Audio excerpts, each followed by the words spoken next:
গত 24 ঘন্টার অবজারভেশনে দেখেছি যে দেশের অধিকাংশ জায়গায় বৃষ্টিপাত হয়েছে এবং দেশের 8 জায়গায় ভারী এবং 8 জায়গায় অতি ভারী বর্ষণ হয়েছে। এর মধ্যে উল্লেখযোগ্য পরিমাণ হচ্ছে কক্সবাজারে 309 মিলিমিটার এবং সন্দ্বীপে 219 মিলিমিটার। এবং এই ধারাটা আজকেও অব্যাহত থাকবে এবং আগামীকাল থেকে বৃষ্টিপাতের প্রবণতাটা কমে যাবে।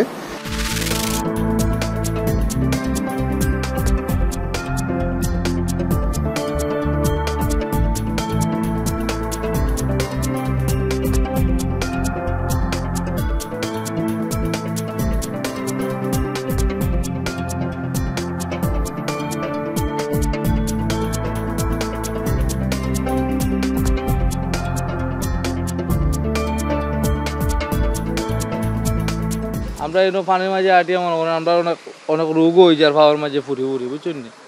আর এই পানি অনেক সমস্যা করে, আর ব্যবসাও তো একবারে লটো। মানে আতঙ্ক, মানে প্রচুর আতঙ্ক। বারবার বৃষ্টি হচ্ছে, বারবার বন্যা হচ্ছে। এই দেখেন আমি হসপিটালে যাব, রাতকে মনে করেন 12টার দিকে ওষুধ আনছি, এখন আবার বন্যা হয়ে গেছে। কষ্ট তো সব, গরিব মানুষ বেশিরভাগ আছে, এরা খাইতে পারেন না, চাইতেও পারেন না, এরা তো খুব অসহায় আছে। অনেক সময় রিক্সা নিয়ে গাদ্দায় পড়া জায়গা, অনেক রোগী নিয়ে গাদ্দায় পড়া জায়গা।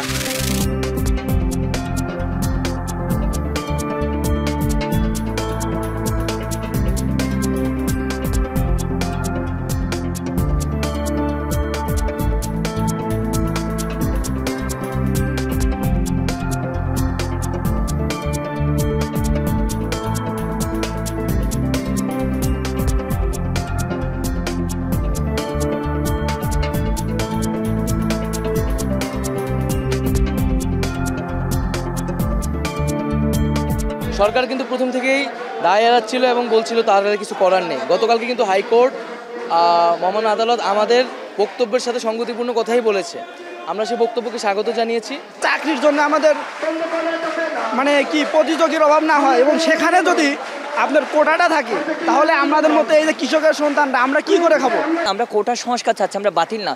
এবং আমাদের কথা একেবারেই পরিষ্কার, প্রথম থেকে 20তম গ্রেডে কোটা যৌক্তিকভাবে সংস্কার করা হবে। আমাদের সকল বিশ্ববিদ্যালয় ও জেলায় জেলায় অনলাইন অফলাইন প্রতিনিধি বৈঠক হবে এবং বিকাল 6টায় আমরা আমাদের পরবর্তী কঠোর কর্মসূচি নিয়ে একটি প্রেস ব্রিফিং করব।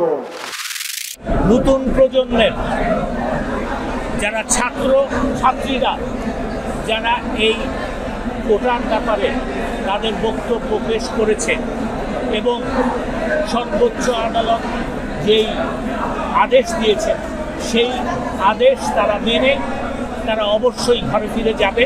সরকারের দায়িত্ব জনগণের জানমাল রক্ষা করা, সরকারের দায়িত্ব জনগণের সুবিধা অসুবিধা দেখা এবং সেইখানে যদি কেউ বাধাগ্রস্ত করে সরকারকে সেই আইন মোতাবেক ব্যবস্থা নিতে হবে।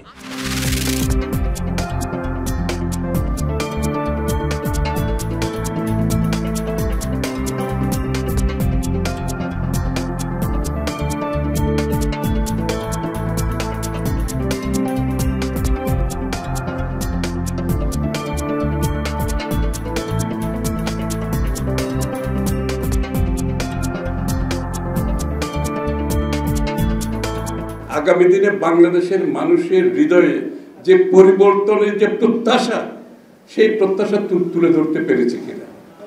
আমি মনে করি 31 দফা বিশদভাবে সেই কাজটি করতে পেরেছে, তবে যেটা করতে পারি নাই এটাও স্বীকার করতে হবে। 31 দফা বাংলাদেশের মানুষের হৃদয়কে আমরা টাচ করাতে পারি।